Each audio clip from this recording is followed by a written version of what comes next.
Olá, o Instituto Borborema é uma associação sem fins lucrativos de Campina Grande, na Paraíba.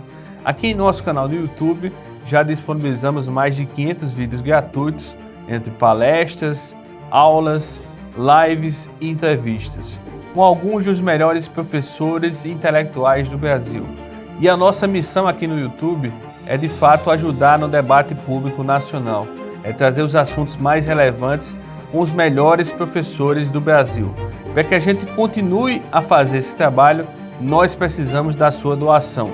Seja no nosso site, no link que está aqui na descrição, com a sua doação recorrente, ou no nosso Pix, pixborborema@gmail.com. Isso aqui não é uma propaganda para alavancar absurdamente todos os nossos recursos, mas é de fato um apelo real e verdadeiro que a gente precisa de mais doações do que a gente tem recebido hoje para manter esse nosso conteúdo gratuito aqui no canal no YouTube. Então, se você gosta do nosso trabalho, peço que você faça a sua doação de qualquer valor.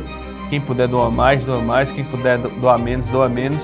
O importante é ajudar para que a gente continue esse nosso trabalho. Fique agora com mais um conteúdo gratuito disponível em nosso canal.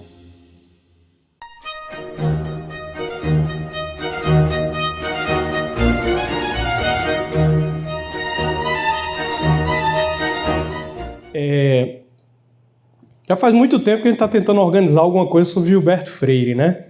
Bastante tempo. Já surgiu a ideia de fazermos um curso e nunca consegui organizar. Então, saiu uma palestra, não é? E eu me sinto muito satisfeito de poder falar sobre Gilberto Freire, porque com essa palestra eu tive a oportunidade de, vamos dizer, reencontrar Gilberto Freire. Porque eu dediquei até um bom tempo da minha vida ao estudo de Gilberto Freire. Só que isso já faz muito tempo, coisa de 10 anos. E eu estudava muito Gilberto Freire porque eu tinha para mim que eu precisava. Esse era um motivo inconfessado, mas a verdade era essa. Eu tinha que encontrar uma razão para gostar do Brasil. E aí a gente tem que ler Gilberto Freire para entender por que tem que gostar do Brasil. E quando você começa a ler Gilberto Freire, você vai vendo aquilo ali, e tudo que ele fala sobre a formação social do Brasil, fala sobre as nossas mazelas também, mas era um pensador que olhou para a natureza do Brasil, conseguiu explicar o Brasil e conseguiu demonstrar aquilo que o Brasil possuía de único e não só único, mas também de singular, porque há uma diferença entre único e singular. E quando eu lia Gilberto Freire, e os meus amigos aqui sabem disso muito bem, e eu via todas aquelas coisas e dizia, nossa, mas o Brasil tem uma grande vocação. O Brasil tem uma vocação gigantesca. E, de fato, o Brasil tem uma vocação gigantesca. A questão é se nós poderemos responder a essa vocação. Esse questionamento surgiu para mim apenas em anos subsequentes. Porque todos nós temos uma vocação grande. Todos nós. Porque, primeiro, todos somos vocacionados à santidade. E essa é uma vocação gigantesca. Mas nós conseguimos responder a isso? É aí que está a grande questão das nossas vidas individuais. Mas como nação, nós também temos essa questão. O Brasil vai conseguir, ou está conseguindo, responder a sua vocação de grandeza? Bom, isso aí é matéria de observação e de questionamento pessoal também. Quando eu resolvi o tema dessa palestra, o louvor da incultura, a ambiguidade do título, ela aparece logo. Porque parece que Gilberto Freire fez algum louvor da incultura. Só que não é bem assim. Na verdade, o que Gilberto Freire mostrou foi o que no Brasil era entendido como cultura a ser louvada. Só que nós transformamos isso, eu digo como nação, muito infelizmente, no louvor de incultura. E eu disse que estudei Gilberto Freire faz 8 anos. E depois de um tempo eu comecei a desanimar com o Brasil e olhava as coisas ao redor e desanimava com a resposta à vocação que nós vimos ser tão grandiosa. E eu comecei a olhar para aquilo ali e dizia: Gilberto, está na hora de eu parar de ler você, porque senão eu vou ficar acreditando nisso aí de novo. Mas não é bem isso. É claro que são apenas as fases do estudo em uma vida. Em algum momento você se interessa por um assunto, fecha aquele ciclo, passa a outro, depois volta aquele mesmo ciclo, agora com um repertório que você usufruiu no ciclo seguinte. E hoje eu já consigo olhar para tudo aquilo que eu estudei dentro de Gilberto Freire de uma maneira nova. E Gilberto Freire, ele percebeu, e aqui eu já preciso fazer vamos dizer, um aviso, um disclaimer. O foco do que eu vou descrever agora não é uma leitura do Gilberto Freire,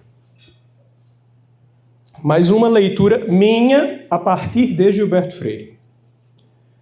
Porque seria muito conveniente vir aqui expor para vocês, né, algo que o Gilberto Freire falou. E fazer um resumo de livro, vamos dizer assim. Mas não é isso que eu queria. Também não foi isso que o Leonardo fez, então eu tenho que também seguir estar no padrão, né? E acho que a grande gentileza que nós podemos fazer a um intelectual como ele, o intelectual do nível e da estirpe de Gilberto Freire, é tomar as suas ideias e conseguir lê-las para a situação atual, seguindo um caminho a partir do intelectual. Foi isso que o professor Olavo sempre ensinou e pediu aos seus alunos que fizessem. Então, Gilberto, ele tinha um otimismo muito grande em relação ao Brasil, mas eu vou dizer, ele tinha motivos para ser otimista, porque o Brasil que ele viu era um Brasil muito diferente do nosso. Era assim, radicalmente diferente. Em alguns trechos que eu vou ler aqui, ele cita pessoas que simplesmente não existem mais e que é difícil existirem no Brasil como o nosso. Mas o Gilberto, ele viu um pouco, ele viu, vamos dizer, ele teve os vislumbres do que originaria o Brasil que nós vemos hoje. Ele percebeu aqueles pontos ali e deixou aqueles pontos anotados. Só que ele não era um futurólogo, né? Então ele não tinha como saber que justamente aqueles pontos ali seriam os que sobressairiam nas décadas seguintes. Apesar de que eu particularmente acredito que ele tinha vamos dizer, uma noção de que a continuar o passo como está, pode ser que chegue onde eu não quero que chegue. Gilberto Freire, ele nos trouxe um conceito que vai explicar muita coisa do que nós vemos no Brasil hoje. Só que o diferencial dele é que ele nos traz não apenas o conceito, mas a maneira como esse conceito se enraizou no Brasil.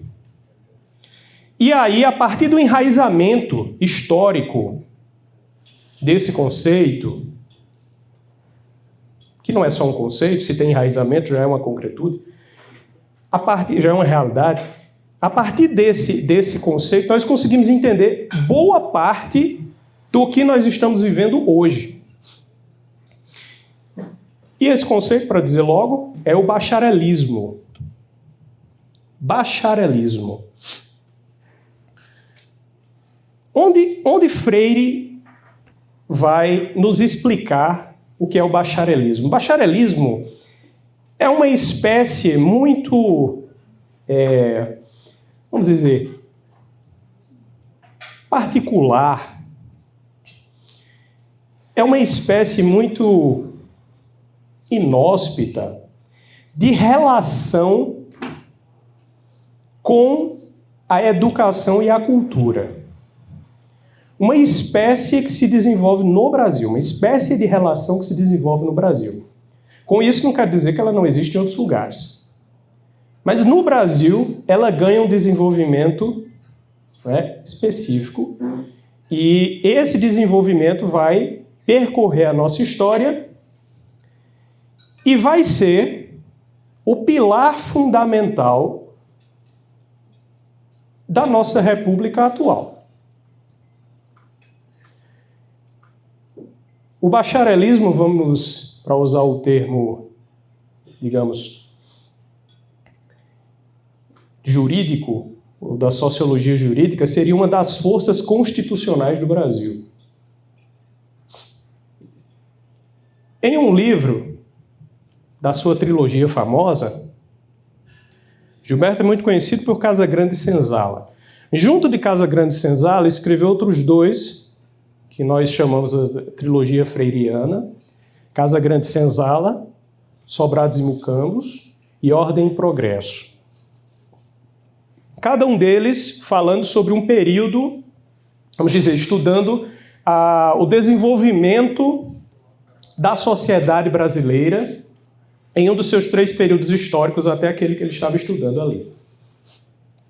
Casagrande e Senzala, mais dedicado ao Brasil colônia, Sobrados e Mucambos, mais focado ali no Brasil Império, e Ordem e Progresso, é claro, focado na República. Sobrados e Mucambos ainda falam um pouco também, mas Ordem e Progresso é dedicado à República.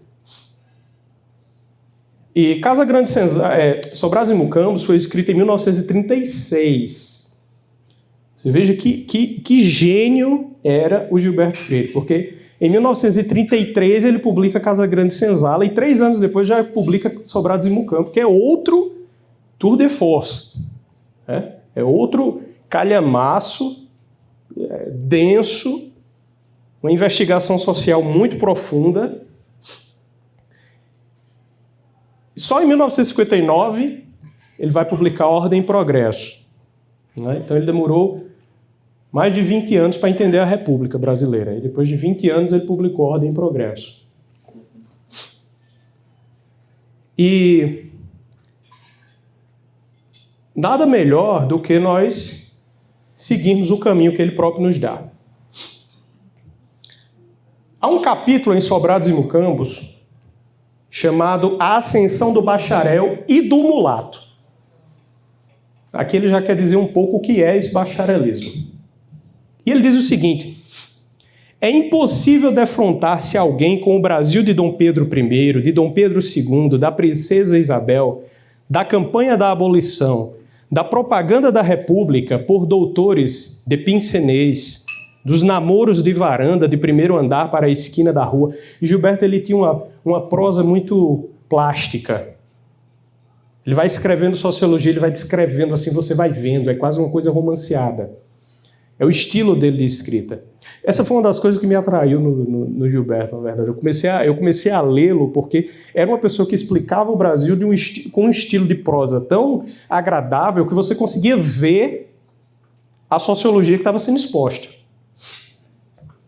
namoros de varanda de primeiro andar para a esquina da rua, com a moça fazendo sinais de leque, de flor ou de lenço, para o rapaz de cartola e de sobrecasaca, sem atentar nestas duas grandes forças, novas e triunfantes, às vezes reunidas numa só. Percebam, às vezes reunidas numa só. O bacharel e o mulato. Por que os dois juntos? Por que essas forças reunidas em uma só, o bacharel e o mulato? Explica-nos Gilberto Freire. Ao fim do século XVIII, durante a primeira metade do século XIX, uma carreira ou profissão acadêmica no Brasil representava um dos meios pelos quais o jovem mestiço ou filho de modesta família urbana, branca ou recém-chegada da Europa, podia elevar-se socialmente, de maneira a competir com os filhos da aristocracia rural, e em atividades não só intelectuais, como políticas, como bacharéis, advogados, doutores em medicina, jovens de origem menos aristocrata e até plebeia, tiveram então a oportunidade de formar uma nova aristocracia. Uma aristocracia de beca coroada por outra de borla e capelo. Isso aqui ele fala em um ensaio chamado Em torno da situação do professor no Brasil. Então, o que é o bacharelismo? E por que o bacharelismo acaba se tornando uma das forças constitucionais do Brasil? Porque o bacharel se torna a força social em ascensão. Como? É através do diploma, é através da formação de bacharel que a pessoa que não é ninguém se torna alguém.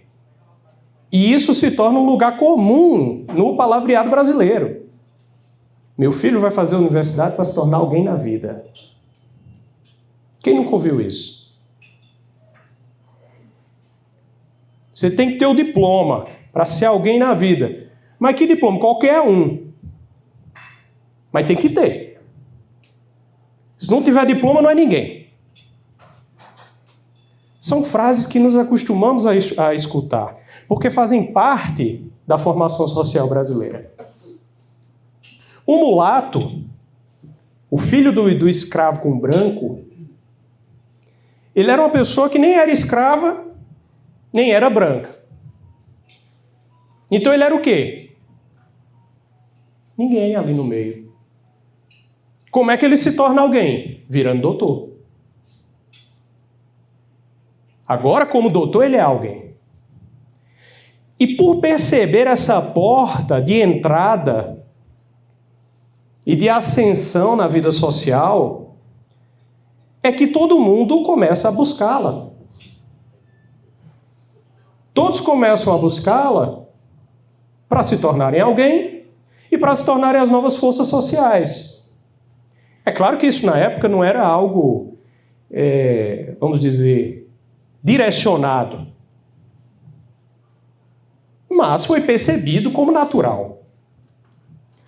Você pega uma população que tinha uma série de pessoas, um país, pessoas provenientes de raças distintas, um país profundamente miscigenado. Então, o que acontece ali? Você tem uma aristocracia rural, mas você tem uma massa de pessoas que não está nem num lugar nem outro. E aí essas pessoas começam a querer elevar-se socialmente. Então aqui se explica a ambiguidade que eu quis dar com o título da palestra. O que é o louvor da incultura? É que no Brasil, muito infelizmente, por causa dessa nossa formação social, a busca por educar-se não é uma busca pela cultura, nem pela civilização. Não é uma busca por formação. A busca por educar-se é uma busca por ascensão social.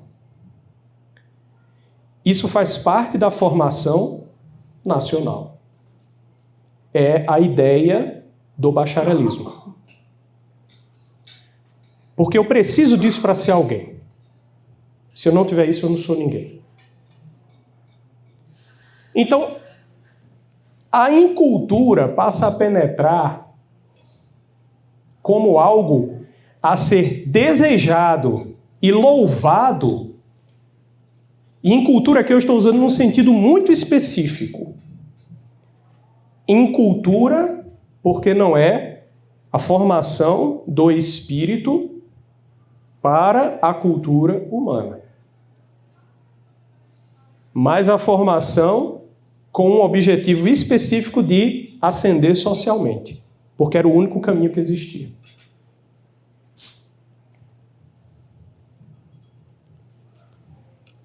Sobrados e Mucambos, de novo, Gilberto Freire nos demonstra que isso aqui, então, o título, o diploma, passa a ser tratado pelo brasileiro não como saber, mas como traje. É algo estético. Nesses bacharéis de Minas, diz Gilberto Freire, capítulo 11, Sobrados e Mucambos, se faz com efeito antecipar a decadência do patriarcado rural. Eles são da aristocracia dos sobrados, mas uma nova aristocracia de sobrado, diversa da semi-rural ou da comercial. A aristocracia de toga e de beca. O Brasil desenvolveu uma classe própria. A do aristocrata togado. O aristocrata que veste beca. Não é só nobreza, burguesia do comércio, não é só isso. Ao lado disso, existe o bacharel. Então o Brasil tem uma outra classe social. Não é só o burguês, não é só o aristocrata, não é só o clérigo, não. O Brasil tem o bacharel também. O bacharel, ele se particulariza como uma classe social, vestindo toga e beca. E Gilberto descreve literalmente essa beca como um figurino oriental, quase de um mandarim. Ele diz, nos jornados, notícias e avisos sobre bacharéis formados, doutores e até senhores estudantes, principiaram desde os primeiros anos do século XIX a anunciar o novo poder aristocrático que se levantava, envolvido nas suas sobrecasacas, nas suas becas de seda preta, que nos bacharéis ministros ou nos doutores desembargadores tornavam-se becas ricamente bordadas, importadas do Oriente, vestes quase de mandarins, trajos quase de casta. Por isso que eu disse, forma-se uma nova classe, uma nova casta. Esses trajos capazes de aristocratizarem, veja só, trajos capazes de aristocratizarem homens de cor, mulatos e morenos. Quer dizer, justamente as pessoas que não encontravam um lugar social de ascensão, agora o possuem. Qual é a chave desse paraíso idílico que é a aristocracia brasileira? É o diploma, é o bacharel, é ser bacharel.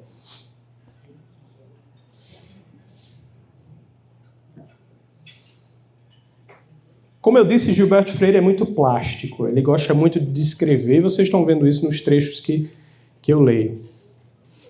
Agora, ele também contava anedotas. Uma das anedotas que eu separei aqui foi uma a respeito de um parlamentar do Norte.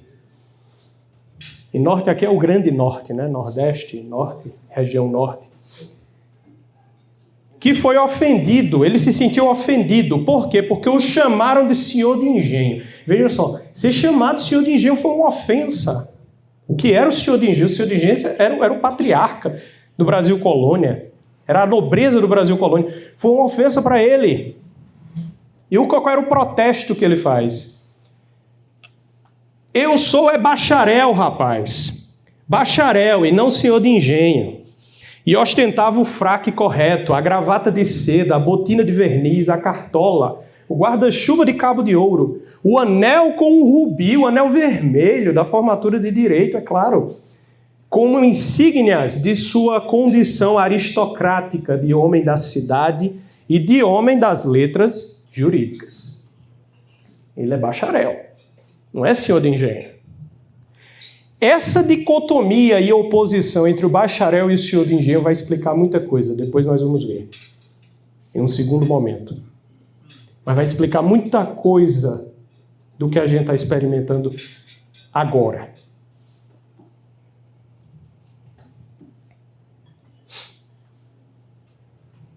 Então aqui nós poderíamos até pensar, ora, Gilberto Freire não está descrevendo uma espécie de desprezo pela educação.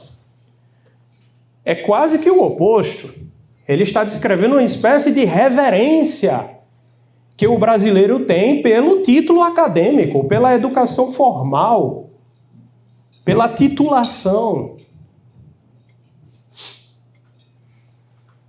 E ele chega, em alguns momentos, a comparar o Brasil, por causa disso, por causa desse detalhe peculiar da formação social brasileira, à Índia. Porque ele diz que estes bacharéis são para o Brasil o que na Índia são os brahmanes. Uma casta louvada pela sua sabedoria. Claro que na Índia, digamos, dar as coisas com a sua devida proporção. É claro que na Índia a concepção de sabedoria de um Brahmana é totalmente distinta disso aqui. Mas a comparação aqui é realmente uma analogia. E analogias são um conjunto de similaridades e diferenças. Aqui é realmente uma analogia. Quer dizer, o que na Índia é um Brahmana e no Brasil é um bacharel. O bacharel é um iluminado.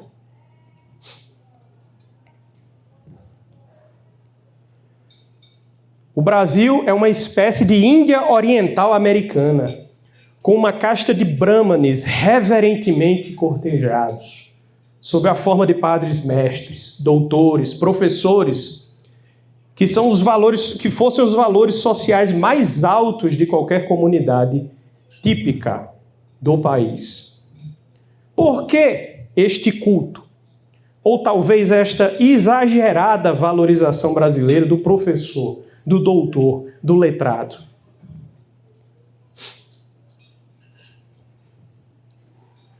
E aqui, por isso eu disse, isso aqui não é uma exposição, uma mera exposição de Gilberto Freire, mas uma leitura minha, que entendo ser possível fazer a partir disso aqui, a partir desses pontos nós estamos verificando. O que era cultuado no Brasil nunca foi,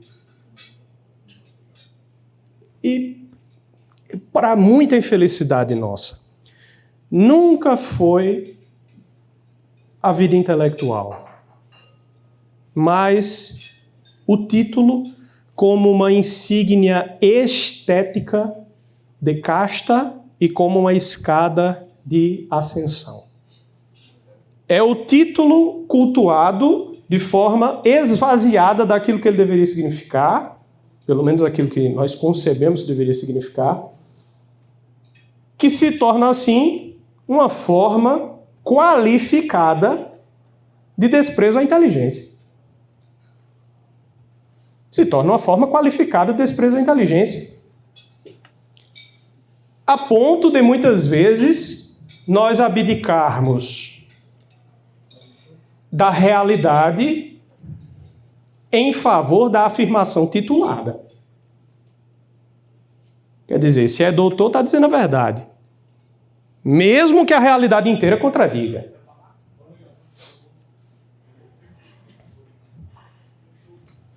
O próprio Gilberto Freire, sem tirar essa conclusão que eu tiro, mas ele em diversos momentos me dá a prova disso.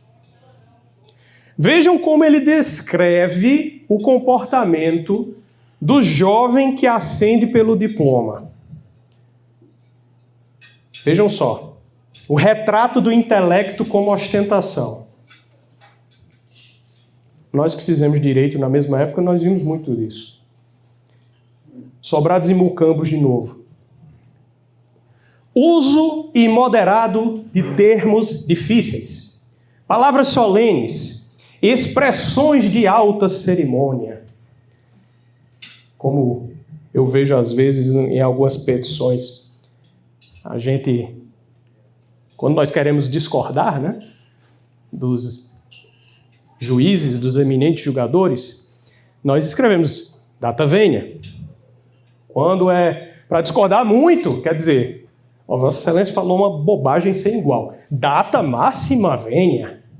Mas um dia desse eu vi uma petição que o cidadão queria discordar muito mais do que data, era mais do que o máximo. E aí ele diz, datíssima máxima vênia. Datíssima máxima vênia. Superlativo do latim. Datíssima máxima vênia a Vossa Excelência. Então, expressões de alta cerimônia, expressão, essa é talvez, continua Gilberto Freire, a expressão mais comum de arrivismo, não só intelectual, como social.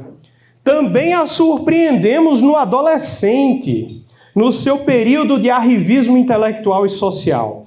No meninote que aos primeiros sinais de homem, aos primeiros estudos de curso superior, dá para falar difícil e solene.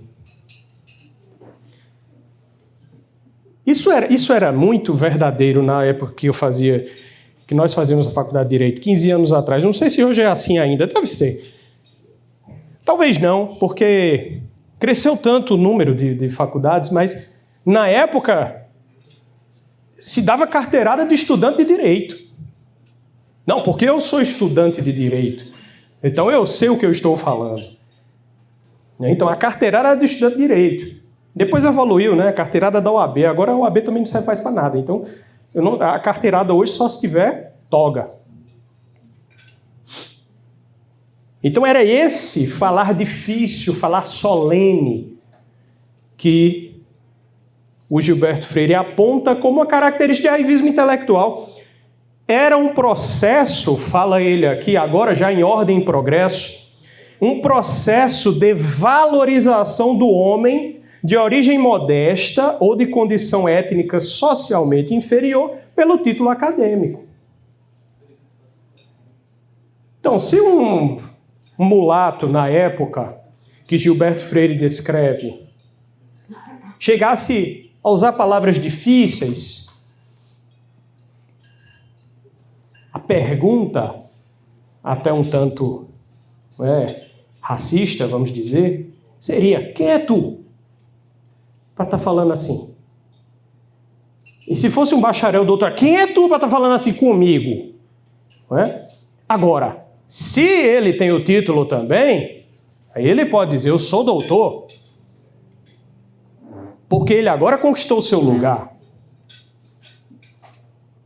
Ele conquistou o seu lugar na sociedade. Ele pode falar de igual para igual. Ah, não, tudo bem, se você é doutor, então me desculpe. Vamos dialogar, vamos debater. Então havia essa valorização que não é do homem, mas do título. Nem é do conhecimento, nem da formação, mas do atexto. É do objeto. Então, essa frase de Gilberto Freire acaba sendo involuntariamente o diagnóstico exato de que, no Brasil, já a partir daquele momento, e ele percebia isso com muita clareza, valoriza-se o certificado, não a coisa certificada.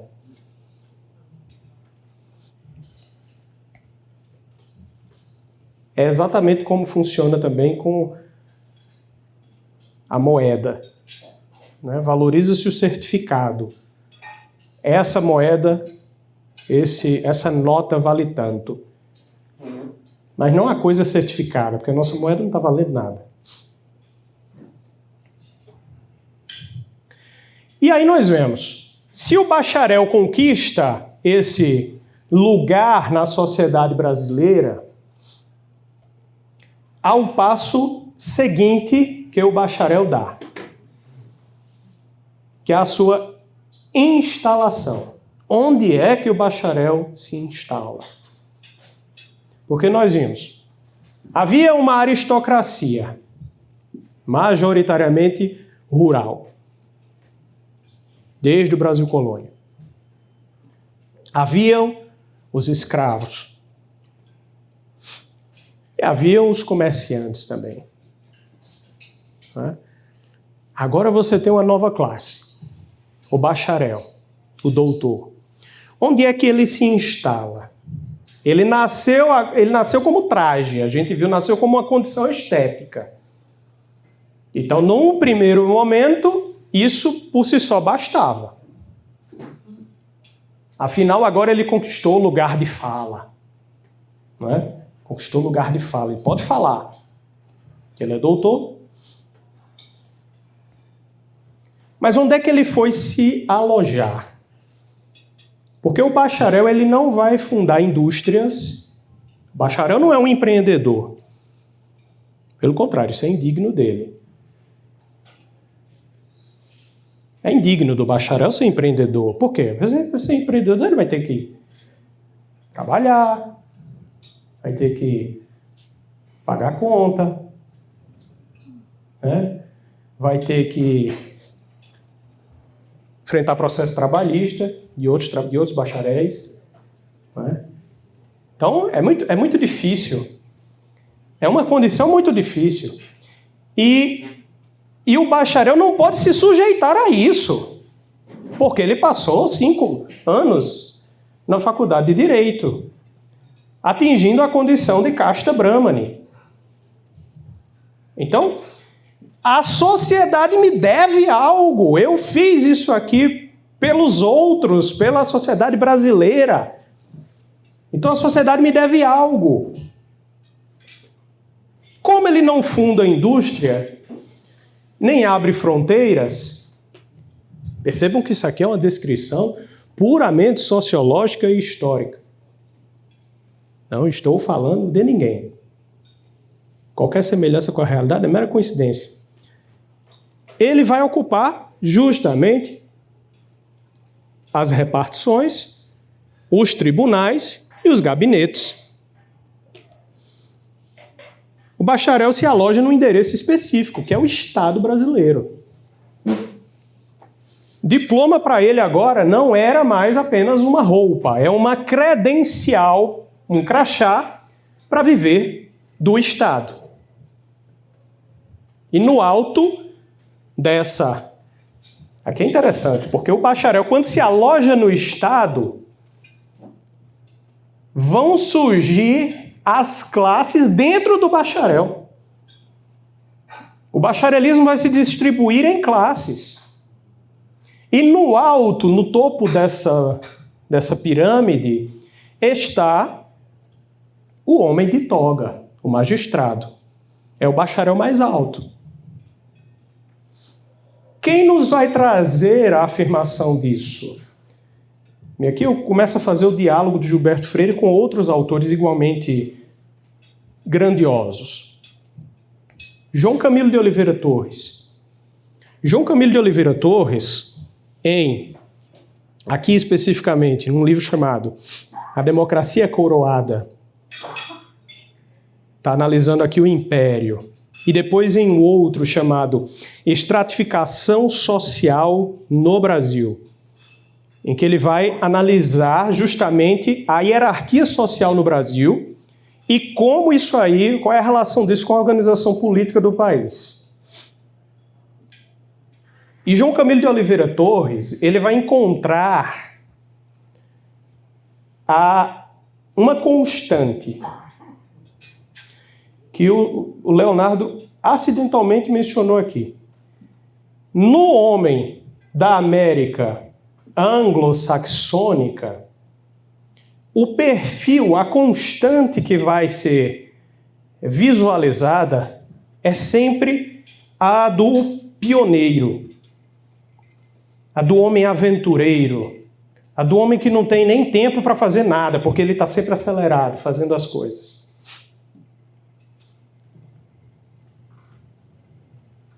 Mas aqui, não. Aqui a vida vai se organizar em torno do Estado.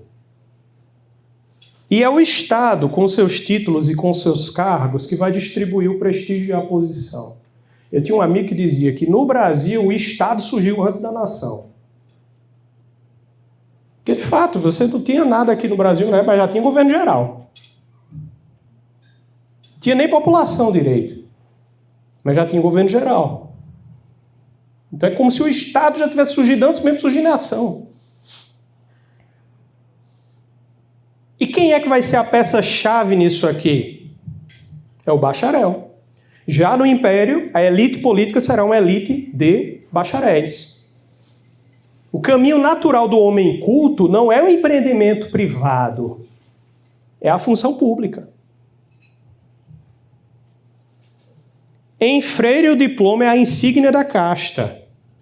Em João Camilo de Oliveira Torres, a gente vê onde essa casta se sustenta materialmente, que é o aparelho do Estado. É estudar para ter título para ter cargo, e ter cargo para ter posição. A cadeia fica completa assim. Mais uma vez, como eu digo, qualquer semelhança com a realidade é mera coincidência. Isso aqui é tudo um estudo sociológico. Posso estar falando bobagem. É possível que nunca tenhamos visto isso ao nosso redor. Estudar para ter título para ter cargo e ter cargo para ter posição.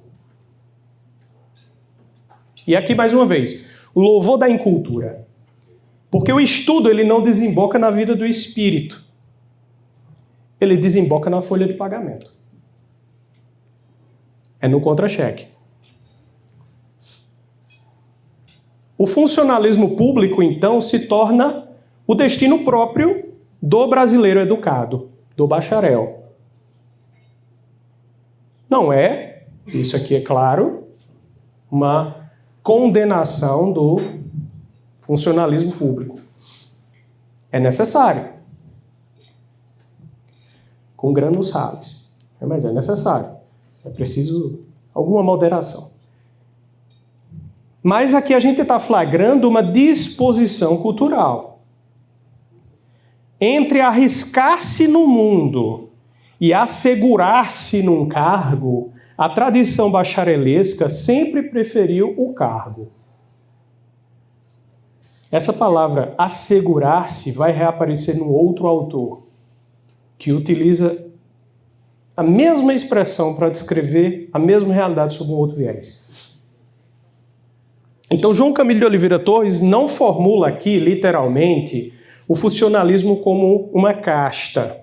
Mas a tese dele é que a centralidade do Estado, o peso dos bacharéis na elite imperial, faz uma conexão, é algo que nós podemos aqui conectar explicitamente com o culto do funcionalismo em uma leitura construída a partir do João Camilo com o auxílio de Gilberto Freire.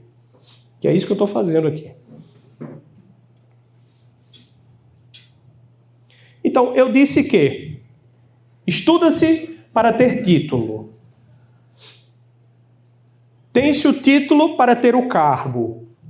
E tem-se o cargo para ter a posição. E o que é essa posição?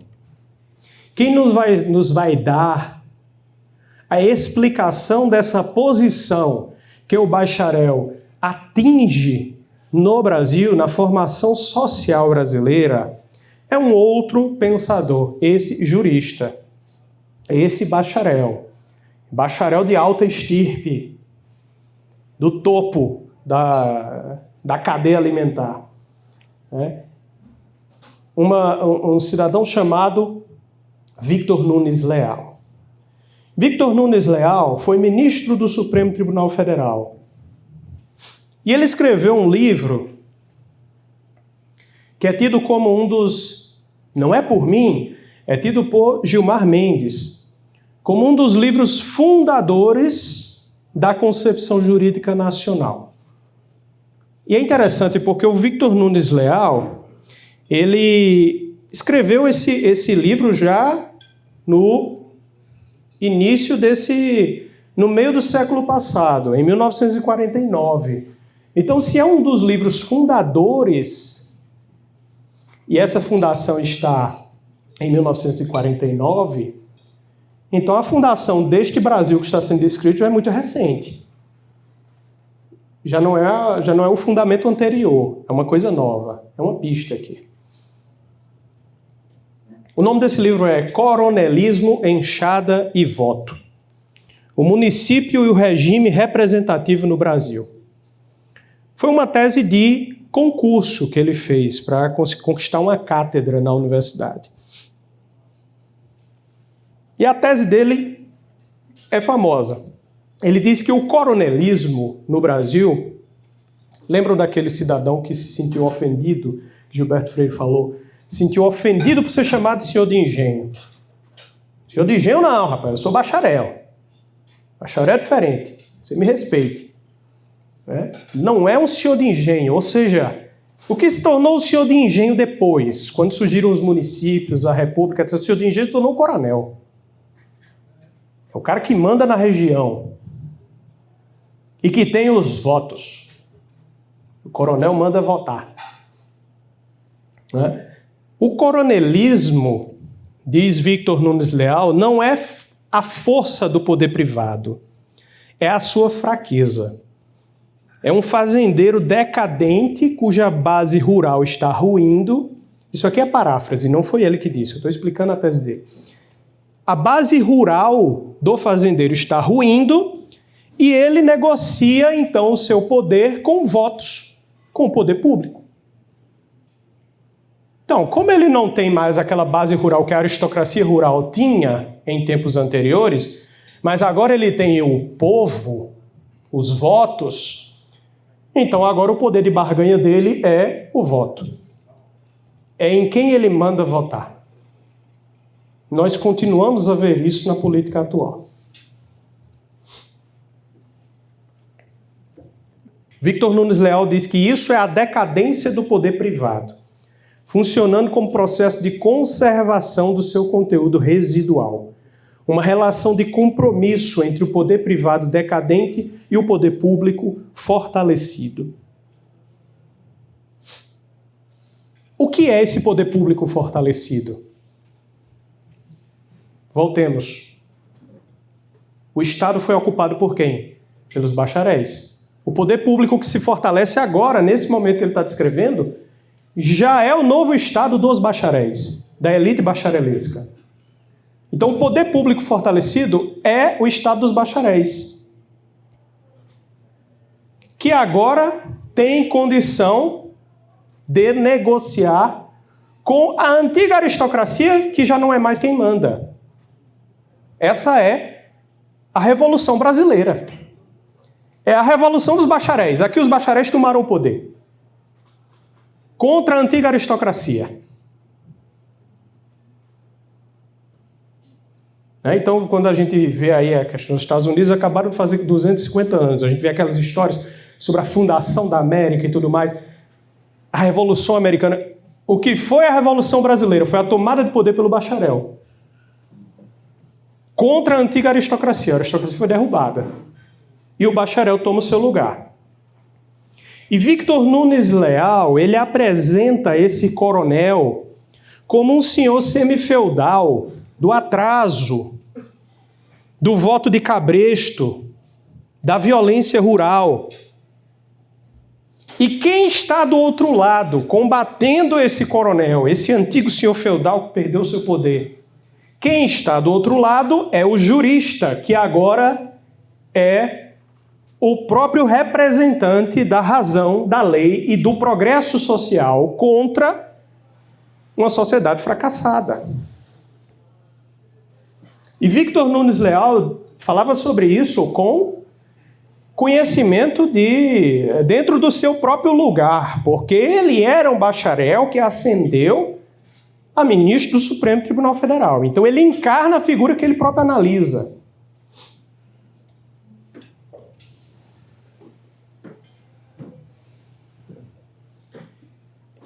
E nisso aqui você consegue compreender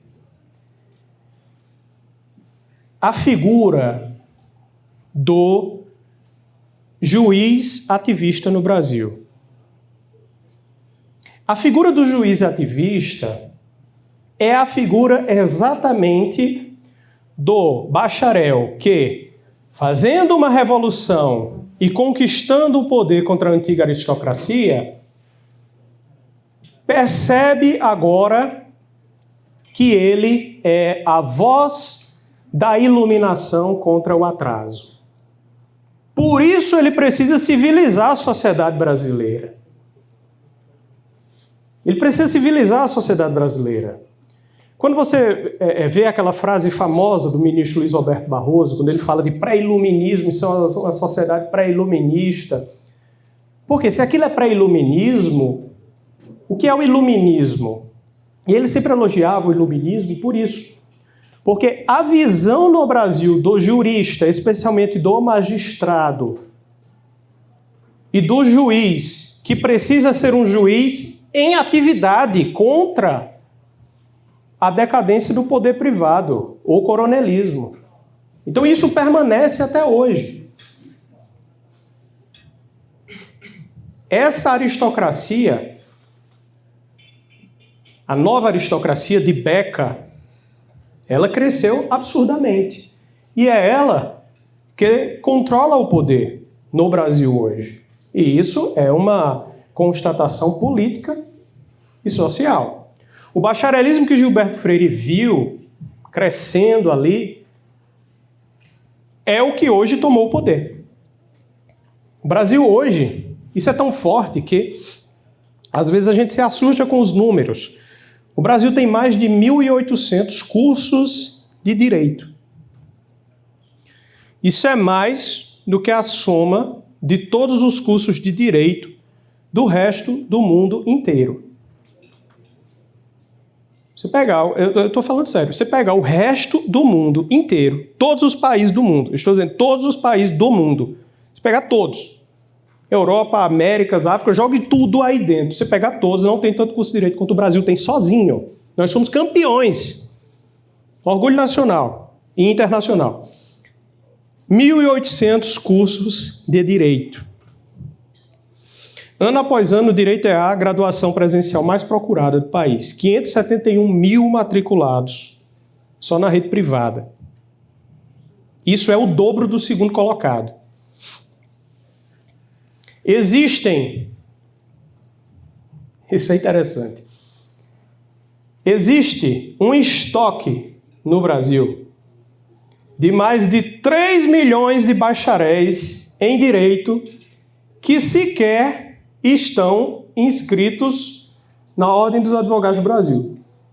3 milhões de bacharéis, vamos dizer, que estão ali sobressalentes. Não exercem o direito, mas eles têm um curso de bacharel. Eles são bacharéis. Eles escolheram o diploma. E de advogados inscritos na OAB, existe 1,4 milhão de advogados no Brasil. Isso é o suficiente para que a cada 164 brasileiros exista um advogado. 164 brasileiros. Estamos num país de 200 milhões de habitantes. A cada 164 existe um advogado.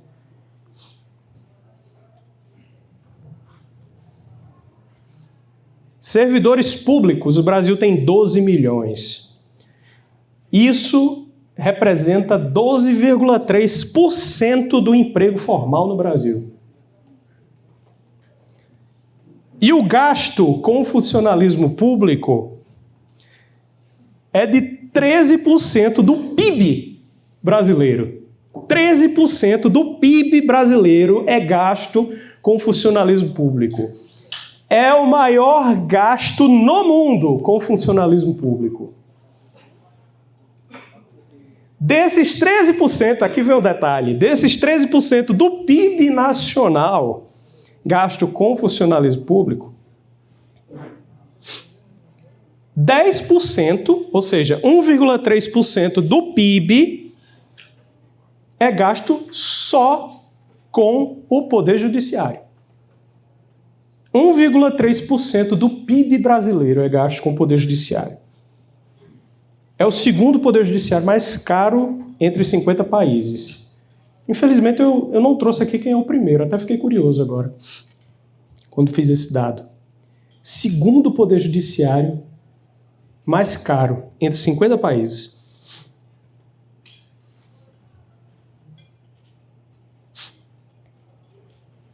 Então, reparem para onde tudo isso aponta, todos esses dados. Curso mais procurado do país, a porta de entrada tradicional para o serviço público. Concurso para juiz, promotor, procurador, delegado, defensor. E quem depois for assistir essa palestra não fala, tá falando... Eu sou advogado, eu tenho lugar de fala para falar isso aqui. Eu tenho lugar de fala para falar isso, eu sou bacharel. Você me respeita? Sou bacharel. O serviço público brasileiro se torna, então, uma das máquinas mais caras do mundo. E no topo dessa máquina está exatamente aquilo que Gilberto Freire apontava como a aristocracia de toga, que é o judiciário, sozinho com 1,3% do PIB, 10% do gasto com funcionalismo público. Os salários do Poder Judiciário superam em 2/3 os equivalentes do setor privado. Então, esses números provam que aquela aristocracia da beca que Gilberto Freire descreveu não é uma metáfora do passado. Isso é o próprio organograma do Estado brasileiro hoje. A beca de ser importada do Oriente, ela virou a estabilidade do concurso. E aquela frase, bacharel é o que sou, rapaz, né? Virou o cursinho preparatório, o sonho do cargo vitalício. A toga, que é aquela mesmo que Gilberto Freire ironizou por ser ricamente bordada, ela continua e hoje, mais do que nunca, no topo, no cume da hierarquia social. Não é que o Brasil estude menos que outros povos. Talvez estude até mais, só que estuda para cargo. Não para o mundo, não para entender a realidade. Então o culto do diploma não morreu ali com o império. Ele agora continua. A diferença é que ele agora prestou concurso. Avançou. Então, para fecharmos aqui,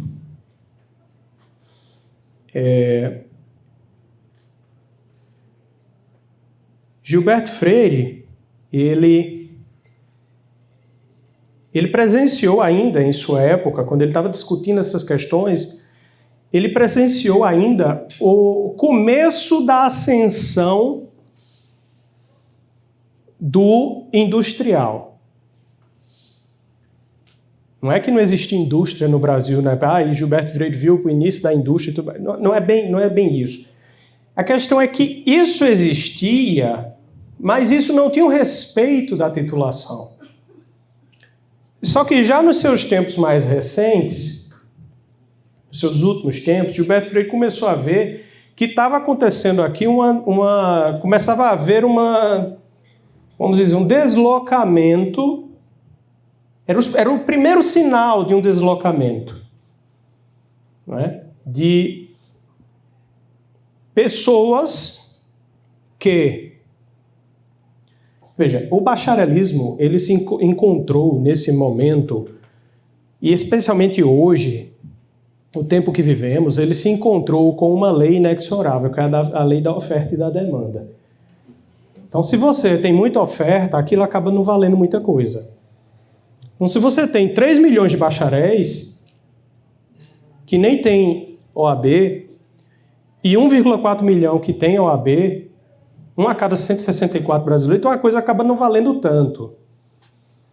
De forma que começa a surgir um segundo movimento, que é o movimento, já influenciado pelos valores americanos, período em que o Brasil começa a sofrer, especialmente após a Segunda Guerra Mundial, começa a sofrer uma influência mais direta dos Estados Unidos, uma ascensão de homens pura ou principalmente ligados a negócios. Os industriais, os comerciantes, os banqueiros. E Gilberto nota isso no ensaio em torno da situação do professor no Brasil. Só que ele aqui, ele registra que este empresário que surge agora, o Brasil é uma coisa impressionante. Se você vai cultuar a educação, você cultua a educação para o título. E aí, quando você deixa de buscar esse negócio, você começa a desprezar a educação quanto tal. E aí Gilberto Freire vai notar precisamente isso, que esses novos empresários que estão surgindo, os industriais, eles agora já guardam, então, um desprezo pelo intelecto. Quer dizer, de um lado você cultuava o intelecto diplomado, que era um intelecto falso. E agora você tem desprezo total por isso. Ele diz, recente lista ou hall de honra de pioneiros do progresso nacional é o que põe em evidência crescente prestígio de líderes dessas atividades, alguns dos quais já desdenham de qualquer ostentação a título acadêmico.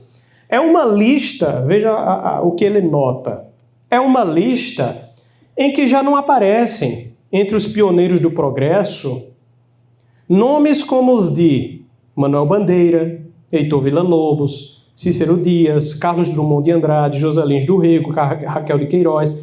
Evidentemente, são esses renovadores considerados produtores de simples artigos de sobremesa cultural. Aqui é uma impropriedade que Gilberto Freire comete, porque quando ele vai enumerar os intelectuais, ele está enumerando verdadeiros intelectuais. Por isso que, de certa maneira, me parece, eu ainda preciso verificar isso com maior cuidado, mas me parece que, de certa forma, o que Gilberto Freire via nessa titulação acadêmica que servia como ascensão social, não era apenas um culto do diploma em si, mas, algumas vezes, uma busca real por conhecimento.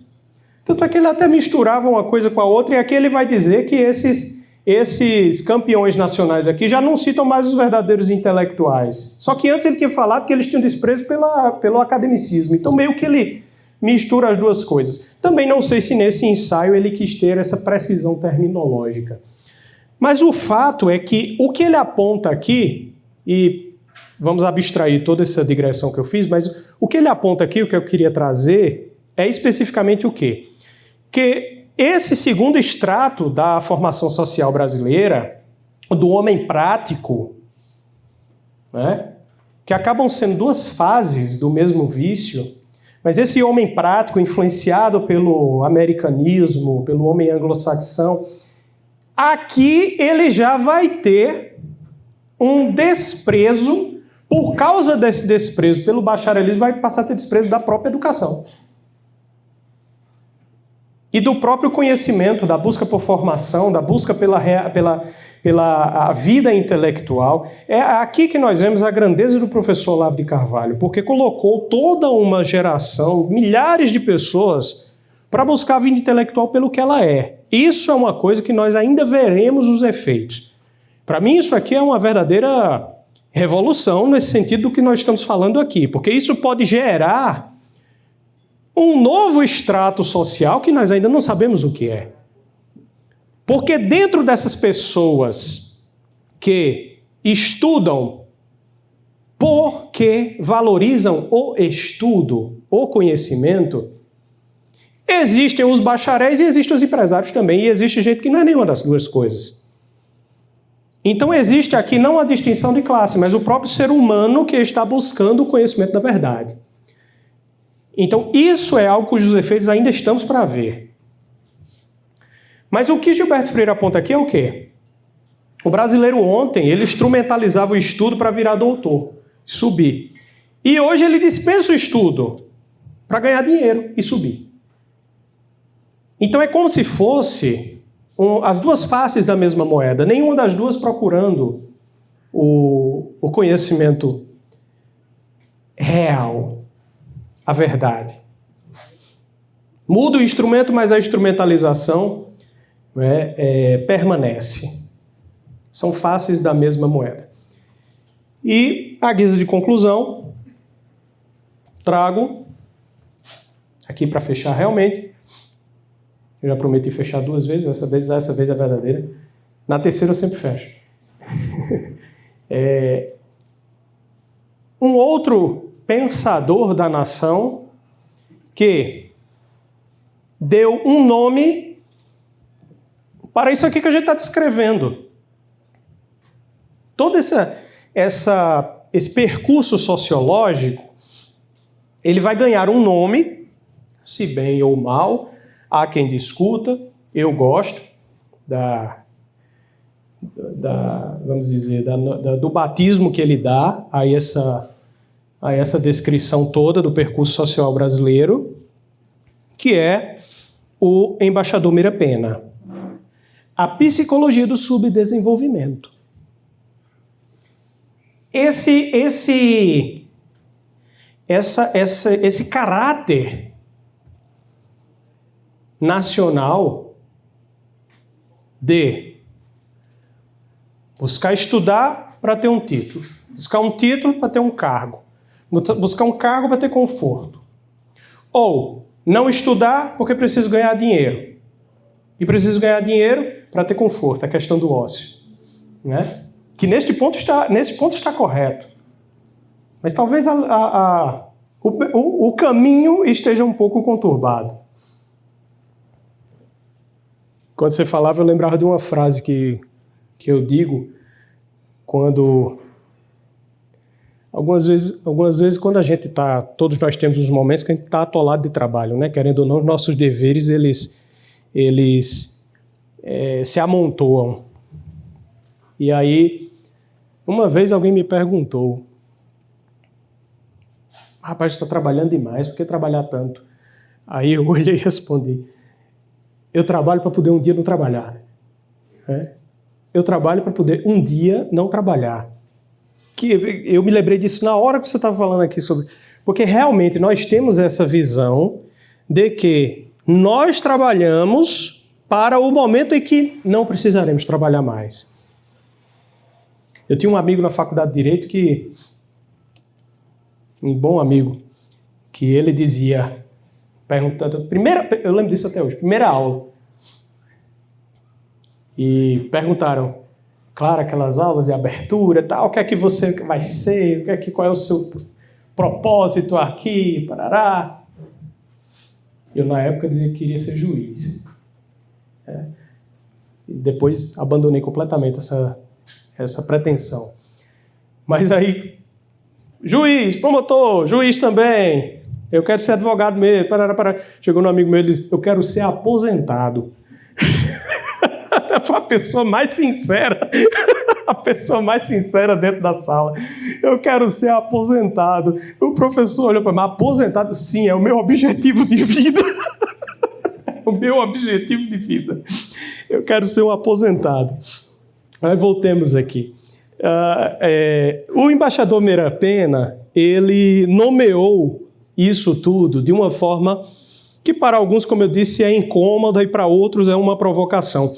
Ele diz que o subdesenvolvimento brasileiro não é na sua raiz, um problema econômico ou político. É um problema de mentalidade. Mentalidade social. Não nos falta capital, não nos falta plano, falta uma disposição de espírito. Uma disposição de espírito para poder fazer esse trabalho paciente, essa construção de risco, montar a coisa. É claro que ele está falando aqui precisamos dar essa moldura. Ele está falando aqui da perspectiva econômica liberal. O embaixador Mira-Penna era um liberal. Então é óbvio que quando ele está dizendo falta disposição do espírito, falta disposição do espírito para arriscar, empreender, etc. Mas a gente pode usar aqui para discutir essas coisas que nós estamos discutindo. É assim que a gente faz o diálogo com autores. A gente pega o que um autor diz, não é? e coloca ele na mesa com outro. E faz um debate entre eles. Então, nas palavras do embaixador Mira-Penna, o desenvolvimento não vem por estratagema político-econômico, mas por uma metanoia, uma conversão do espírito nacional. Porque o brasileiro, segundo Mira-Penna, ele é um povo afetivo, ele é um povo intuitivo, ele é um povo avesso a uma disciplina que engesse, como você estava dizendo, né? Mas é também uma cultura patrimonialista que prefere o ornamento à substância. E aqui ele dialoga com Gilberto Freire. Prefere a estética do que a realidade. Isso aqui é o que se encaixa. Esse aspecto da mentalidade subdesenvolvida, do subdesenvolvimentismo brasileiro, é isso aqui que se encaixa nesse ponto que nós estamos dialogando com Freire e com João Camilo de Oliveira Torres.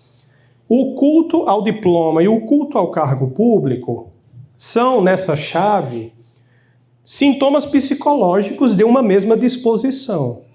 A disposição de ter preferência pela insígnia sobre a obra. Quer dizer, você prefere a estética do que realizar algo. É preferível parecer que faz do que fazer. Uma preferência pela segurança do posto sobre o risco da criação. É um título que reveste sobre o saber. O título reveste sobre o saber. Então aqui, no diálogo entre Freire, Gilberto Freire e o embaixador Mira-Penna, o bacharelismo ele deixa de ser um fato histórico, passa a ser um traço do caráter. Mira-Penna dá nome ao que Gilberto Freire só mostrou em cena. Porque ele começou a ver isso. Ele começa a ver essa mazela. Mas ele está apresentando como ela se desenvolveu na história do Brasil. E Mira-Penna ele está aqui com esse diálogo que nós estamos fazendo. É interessante que o próprio Gilberto fazia isso. Ele tem um conceito de tempo tríbio. O que é o tempo tríbio? Para mim é um dos conceitos mais maravilhosos de Gilberto Freire. Quer dizer que você vive o presente tendo o seu passado como bagagem e o seu futuro como expectativa. Quer dizer, no seu presente, você vive 3 dimensões. Você tem a sua história, que firma quem você é hoje. E quem você é hoje quer algo do que você virá. Por exemplo, essa foto que usaram minha aí é de 10 anos atrás. Eu disse para Sávio, essa foto está muito desatualizada, em 10 anos que tiraram ela. Foi antes de eu casar essa foto. Aí ele disse, não, é porque você só piorou, a gente tem que enganar as pessoas para elas parecerem. Uma pessoa que não tem uma visão da realidade, né? Porque hoje eu estou melhor do que ontem e amanhã estarei melhor do que hoje. Então é a própria realização do tempo tríbio. Não dá para ver, né? É porque você vive no tempo uno, lá do passado. Então, o tempo tríbio, ele é isso, é o eu que se enxerga no presente, à luz do seu passado e tendo uma expectativa de futuro. Isso existe tanto no homem individual quanto como nação. E Mira-Penna, aqui, ele faz esse movimento. Não sei se intencional, mas o faz. Porque aquilo que Gilberto Freire descreveu naquele momento como beca, arrivismo do adolescente que começa a estudar e usa palavras bonitas, Mira-Penna ele diz o que isso é. É uma psicologia que hoje ainda despreza o esforço intelectual como no passado, um esforço intelectual genuíno, porque ele não rende insígnia, não rende segurança imediata, e com esse desprezo pela vida no espírito hoje, terá no futuro apenas a eterna expectativa de que o Brasil um dia possa ser alguma coisa. Porque se o bacharel era a pessoa que antes de ter o título perguntava se poderia ser alguém, o Brasil dos bacharéis é um país que ainda se pergunta se pode ser alguma coisa. E é por isso que eu não sou, nós falamos lá fora, né? Você vai ser o otimista ou o pessimista? Ele disse que ia ser o otimista. E eu, evidentemente, não estou sendo. É por isso que a frase que define o caráter nacional, a expressão que define o caráter nacional, é a famosa que nós escutamos desde criança. Brasil, o país do futuro. Né? O país do futuro. Só existe no futuro. No presente não sabe o que é. E no passado rejeitou saber. Então, concluindo isso aqui, e aqui, é claro que, mais uma vez, digo, essa leitura do embaixador Meira Pena não é a que ele faz, é uma leitura minha. Eu estou sentado à mesa com Meira Pena, Freire, João Camilo de Oliveira Torres, conversando com os três. É isso que a gente está fazendo aqui. Usando elementos de cada um que servem para montar o quebra-cabeça do que é este país. O que é esta nação? É uma nação que tem muitos propósitos, muitas vocações, mas que, infelizmente, ainda não sabe o que é. Ela não sabe o que é. Mas por que ela não sabe o que é? Porque na sua formação nacional está esse sintoma do desprezo pela cultura genuína, pela educação verdadeira, pela busca da verdade, a busca da realidade, em troca de uma busca puramente estética de insígnias. Então, o esteticismo brasileiro é uma nota do caráter nacional. Agora, se você vive a vida inteira de fingimento, você nunca vai saber nem o que é, nem o que você quer ser. E esse é o drama do nosso país. Esse é o drama do caráter nacional brasileiro. Obrigado.